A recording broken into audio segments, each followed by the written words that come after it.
Well, let's discuss these health threats in Lagos and Kebbi states with the chairman, Chidikon Medical Center, Dr. Philip Njemanze.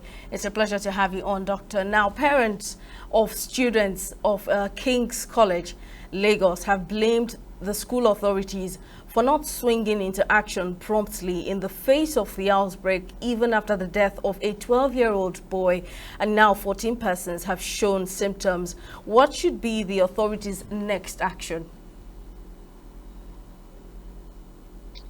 Yes, actually, the first thing to do is to confirm the diagnosis. I hope that the screening is already ongoing, as I had the commissioner talk about. So this confirmation will help first to identify those who can get the vaccine. This is possible to do, and it can be done very expeditiously. And of course, the commissioner underlined something that is very, very crucial: parental consent. There must be parental consent. We already have diphtheria vaccination in our childhood vaccination schedule. So, but it will still require parental consent from the point of view that these are minors and they cannot issue that consent by themselves. State. Now let's go over to Kebbi State. The state has experienced a similar outbreak of cerebrospinal meningitis back in 2015. And what factors would you say are responsible for the resurgence of the disease 10 years later? Yes, it's quite interesting because Kebbi State and Bayelsa State are the two pilot states slated for the distribution and implementation of the malaria vaccine.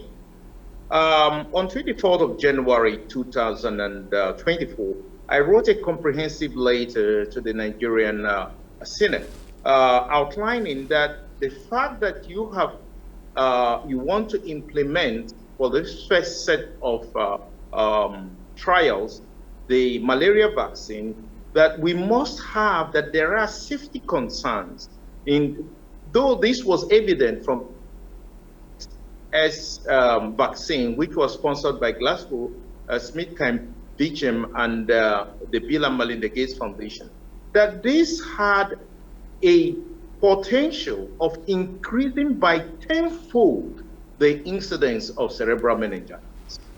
And it so happens that what they implemented in Kebbi State, and of course Bayelsa State, is the R21 matrix M. Now we are hearing this, that the cerebral meningitis is resurging. Not clear yet, but we have to find out what connection that has with the already distributed malaria vaccine. Because from the trials, we know for sure that once you start using malaria vaccine, you will provoke a tenfold increase in cerebral meningitis. And there will be an elevated risk of cerebral malaria. There will be increased death of female subjects who are participating in this.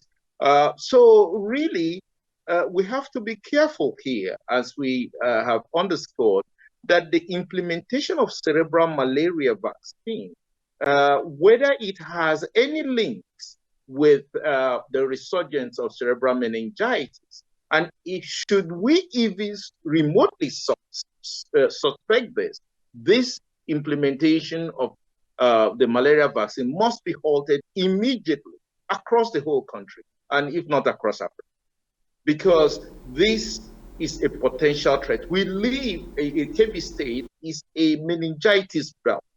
We know that already. So if there is going to be a 10-fold increase, this will mean a lot of death. So we must look into this connection between the malaria vaccine that is being tried as a pilot in Kebbi State and then this incidence of meningitis. Dr. Philip Njemanze, thank you very much for talking to us as always.